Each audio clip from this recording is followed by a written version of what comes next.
He managed to keep a clean sheet in his debut, but after 5 matches, the Jonathan experiment has come to an end, and Pedro Mantovani is back in goal. And we'll get to that clean sheet performance in just a little bit, but it is time for our annual youth intake, and the first under our brand new head of youth development, and 5 elite prospects out of the 16 players coming through. Let's take a look. Oh my word, 16-year-old Leonardo, midfielder, defensive midfielder, already 2.5 stars of current ability. Look at that work rate, determination, flair. He's got a lighthearted personality, but he is incredibly talented. 15 finishing. He may be in our starting lineup beginning next year. I think this may be our first non-Brazilian to come through our youth intake, but 15-year-old Bolivian Christian Velasquez could potentially give Ivanzinho a run for his money at left back. Decent dribbling ability. His marking isn't so great, and his positioning could use a little work, but he's got very good acceleration. He is an agile player. Only 5'8" though. Gives me a little bit of pause, but at 15, he still has room to grow. I think we may be set in the central midfield for quite a while. 16-year-old Adalberto coming in, a decent amount of pace and agility. His passing is tremendous. Hopefully that will make up a little bit for his lack of vision, but he's decent technically, not really good tackling-wise, so he's not really a defensive player, but he could certainly spell Edson Jose in the years to come. I'm not 100% sure if Juninho Carioca is what we are looking for in a potential right back of the future, but he could give Jesus da Silva a run for his money, a decent amount of pace. Needs a little work in the technical area and not the most skilled defensively, but he stands at 6 foot. His low determination, though, could hamper his development. Another non-Brazilian midfielder, 15-year-old Chilean Jesus Quiroz, doesn't really have the pace as the other guys coming through, but a decent passing ability for his age. He stands at 5'10", so he could potentially be over 6 foot, and he's got a decent tackling ability, and that is one of the areas that we are slightly deficient in general. We do have a bit of drop-off after those elite talents. 16-year-old Wellington is a goalkeeper, stands at 6'2", maybe decent, needs a better command of his area, needs to learn how to communicate a little bit better, and he's not the most agile, but he's decent with one-on-ones, decent with handling.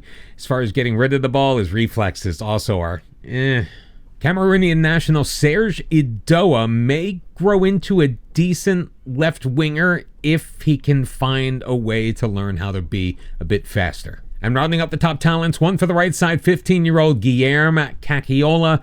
Again, not really the fleetest of foot. He's got a decent dribbling ability, a nice amount of technique for one of his age, and he likes to work hard. Fairly determined, regardless of the fact that he is unambitious. Teams are beginning to punch their tickets for continental play for next year. We are not yet one of them, but we have 6 matches left to go. We sit 5th on 52 points. We have already been confirmed to be safe in Serie A for another year, but where we end up, that's still to be determined. Our up and down campaign in Serie A continued, where we are much better at home than we are on the road. Even those little tactical changes we made haven't really had that positive an effect.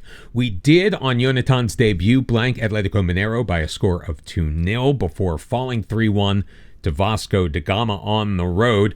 3-0 victory over Operario Ferroviario. Now, Pedro Mantovani was in goal for that one because Jonathan was out with a cold. Jonathan was back in the goal as we defeated Internacional at home by a 2-1 score, getting revenge on the result from a couple of weeks ago. We then drew Bahia 3-3. We fell down 1-0 off of a Luciano Rodriguez penalty. William Da Silva was able to equalize, and Caio Henrique put us ahead before Rodriguez and Keiki each scored. So we trailed 3-2 heading into stoppage time. Caio Henrique saved us and got us the point, but Jonathan was a little bit weak on the back line, and that continued into the next week, where we lost 2-1 on the road at Atletico Paranaense, a match where I thought we might be able to do something, especially after Manuel Rodriguez equalized in the 78th minute, but it just was not to be. And then in our last match against CRB, it was a 0-0 draw. Another clean sheet for Pedro Montavani as he once again reinstated himself as our starting keeper. So as I mentioned, 6 matches left, the first of which is going to be against Vitória. If I've done my calculations correctly, we need a combination of 8 points, either for or dropped by the team currently sitting in 12th place for us to secure continental competition for next year. Can you even believe that that's what we're talking about? A few things that we've been doing. We have been starting Arisvaldo Pereira at striker and kind of marginalizing Marcos Antonio. Not that Marcos Antonio is a bad player, 14 goals, 9 assists, but he is owned by Manchester United now, and we need to learn to not rely on him for next year. Eric has continued at the base of the midfield, and as I already mentioned, Pedro Montavani is back in goal. So it's going to be Montavani, Ivanzinho, Igor Canella, Souza Silva with Eric Victores and Edson Jose, Rodriguez and Caio Henrique. And by the way, we gave Caio Henrique a real number. He's no longer wearing 35. He's got the number 7 on his back, and Arisvaldo Pereira rounding out our lineup for today. And even though we showed them who's boss in the last match, Vitória is on a 3-match win streak that has, for now, pulled them out of the relegation zone. They come into this match in 16th place. Igor in control early on, and hopefully we are just able to take it to Vitória the same way we did a couple of episodes ago when we were able to enact our revenge on them. Hopefully we will be able to do that. This is what I'm saying this to Football Manager, so hopefully it listens. Right now, they are actually taking the better of the chances. 3 shots on goal, 2 of them reaching the target in the first 15 minutes, and they have had the lion's share of possession in this one. But that's okay, because we know we are on the road, and a lot of times we will cede that possession as long as we are strong defensively, which we still have been. Even though Jonathan just really wasn't our solution in goal, not the one that we were really looking for in the short term at the very least, we still played fairly well in front of him. You know, it wasn't that necessarily good opportunities were going through. They were pretty bad chances in my estimation, and Jonathan was just not ready for prime time. Meanwhile, Montavani has been much better parrying a lot of shots in the run that he has had. And right now, he has already made 6 saves in this match. 6 saves that I'm not sure that Jonathan would have made. So I'm very glad to have Pedro Montavani in there. And it looks like hopefully we are going to, I know I said hopefully a lot in this episode so far. Hopefully we're going to be able to hang on through the end of this first half without, why do I ever say anything? Guzman, short corner. Armoa gives it back to him, to Andre Ricardo. Back for Guzman. Deep for Edu. Guzman once again putting it across. Lacerda misses the header. Dan takes the shot, rattles it off of the crossbar and out. So a pretty good opportunity that Vitória was just not able to take advantage of. One of the few shots on goal that did not hit the target. We need more possession in the second half, I think, and we're going to look to make some changes if things do not change for us right now. Again, a point on the road, if we're able to hang on to a draw, and a clean sheet would be absolutely fantastic. Now that those words have come out of my mouth, I know that neither thing is going to happen, and it's a shame, but, you know, Football Manager is going to Football Manager. Igor in control, though, plays it at the left wing. Pereira is dropping deep, back for Igor. Ivanzinho tucking in, finds Edson Jose in space, who finds Caio Henrique, who puts a header on the cameraman. Really not the best opportunity, and some of our stars not having the greatest of matches. Pereira's kind of hit or miss. He's scored a number of goals as our striker, most of them coming from very close in, taking nice passes. Oh, Edson Jose is free. He shoots and he doesn't score. What? That looked like it hit the side netting, but I guess it ricocheted off of the post. Are you kidding me? Oh, Edson Jose snake bit in this one. I honestly thought that was in. Hopefully Vitória do not come back and immediately score in this next highlight. Edu in control, still in his own end. Gets it back from Salameni. Diaz crosses the midfield line. Dan around the side to Mike. Mike into the middle. Armoa blocked. That was, I believe, Igor. It was Igor making a fantastic defensive play.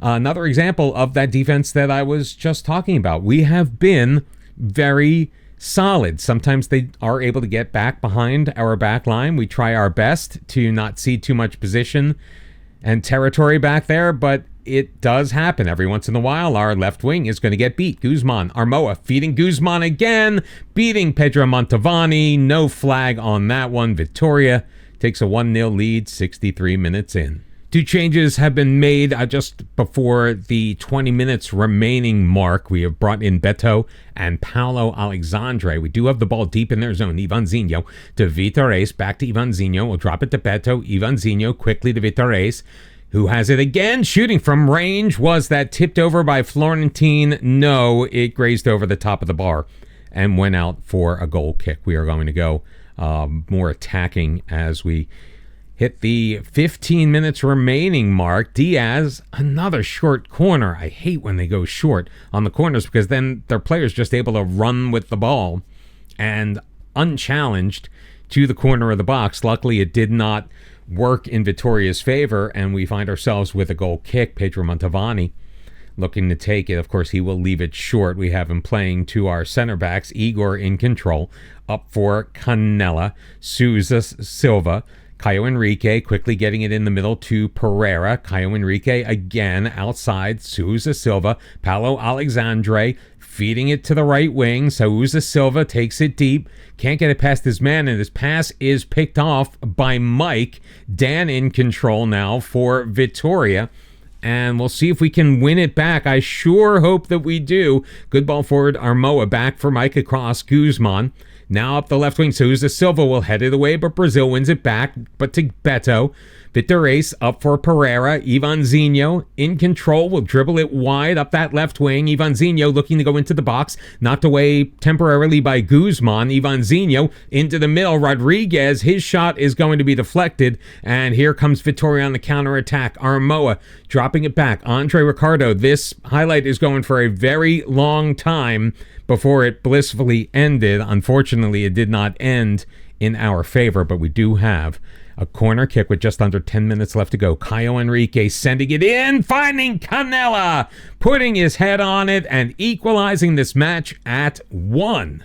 One final change, I think, for the night. Pereira's going to move out to the left wing. Manuel Rodriguez not having the greatest of matches, so we're going to rest him up for the next one. Gabriel Rosera in at striker. Hopefully we will, there's that word again, we'll be able to hang on to this 1-1 score. I have no illusions about us getting a late one here as the final whistle blows. It is 1-1. We got the point that we frankly deserved. Vitoria dominated most of this match. We did have a nice run in the latter portion of the second half, and taking a point on the road, well, that ain't too bad. Well, we've had an epidemic of leg injuries just in time to take on top of the table Flamengo. We had groin strains to Eric, so Igor is going to slot back in his old position. Carlau is coming back in as one of our center backs with Canella. Arisvaldo Pereira is going to slide over to left wing because Manuel Rodriguez also suffered the same fate. And a groin strain to Pedro Montavani means that João Pantera is going to be our starting goalkeeper.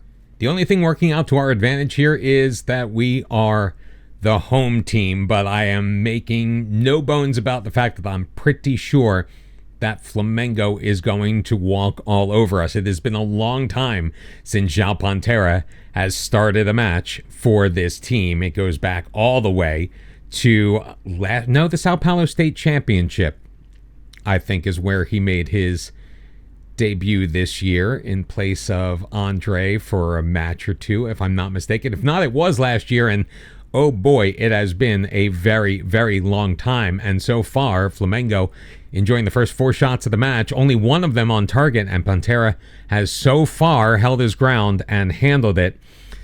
Again, I am not overly confident that we are going to be able to pull away any points from this match, so anything we do get would be a godsend.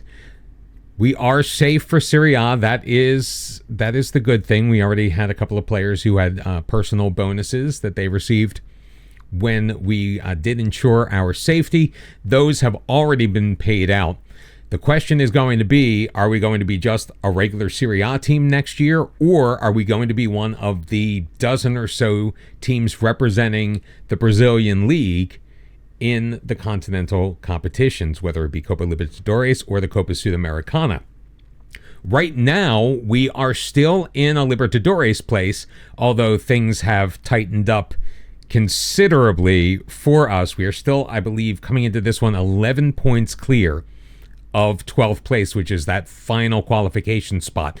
Good ball around the side. Mateus Alves into the middle. Marcelo Ryan. It goes over his head. Ivanzinho doesn't get a lot on that. And Thales Magno, who I had at Fulham in the FM24 bottom to the top series here on YouTube, if I am not mistaken, he is the one to score the goal. We had brought him in on loan, I remember, and he just wanted so much money. He was still a property of Manchester United, I believe, at the time, and he has given Flamengo a 1-0 lead. He probably gets paid more than our entire team does on a weekly basis.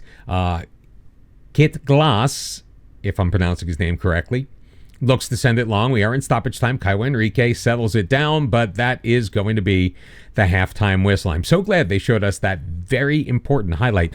1-0 after 45. We're actually not having that bad of a game, but we need to take more shots. If we take more shots, I think we'll have a better time. We actually need to go a little bit more positive as well.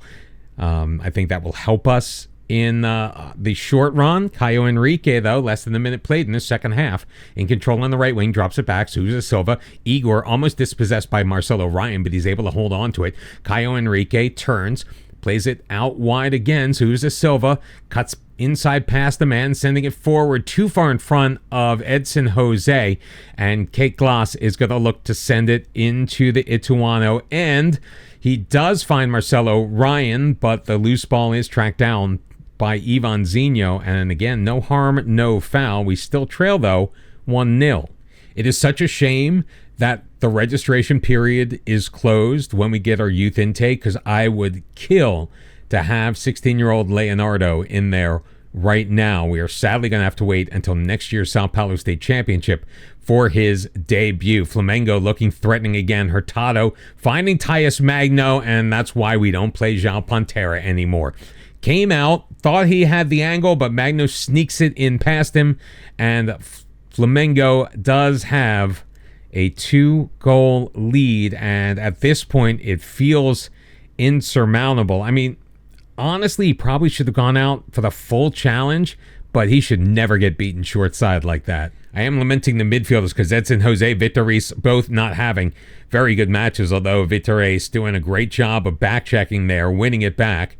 Pereira in control, loses it to Victor Reis, or drops it to Victor Reis, I should say. Pereira now up that left wing, gets past one man, Dipsy Doos looking back post for Caio Henrique. He finds him, and it is now 2-1 and 25 minutes still left to get back even here. Of course, we get a highlight on the ensuing kickoff, and Flamengo is in control. Gabriel Pereira in his own end. By the way, it has been raining here the whole time. I'm sure you can see that on your screen. You don't need me to tell you. We don't play that great in the rain. Cepeda with it, putting it on. Oh, come on, man. João Pantera should have had that. Cepeda just loops it over the goalkeeper. It's 3-1. Get another look at this. I mean, he did have space, he did have a lane, but that also should mean that Pantera had a good look at it. He just doesn't have the aerial ability we need. Thought very strongly of putting in Dora Milton, who has been playing pretty well into this match, but decided against it when they go with a little more experience. Oh, ball flip forward. Caio Henrique has it deep, keeps it in at the byline. His back pass is intercepted. Cepeda sending it long. Igor sends it ahead. Victor Reis. Osvaldo Pereira off of the bar and out. So close. Sousa Silva pushing it in deep. Just a couple of minutes later, he's taken out in the box. There is no call. Ball sent forward. Marcelo Ryan, we do need to get back defensively because Flamengo could easily get numbers forward, although they did slow things down a bit. Tyus Magno, though, putting it through. Marcelo Ryan is in. João Pantera, once again, making a complete mockery of the position. A terrible, terrible job of cutting off that angle, and it is now 4-1. They did check this to see if it was going to be offside. Marcelo Ryan was close, but no. And we need to make changes. This is bad.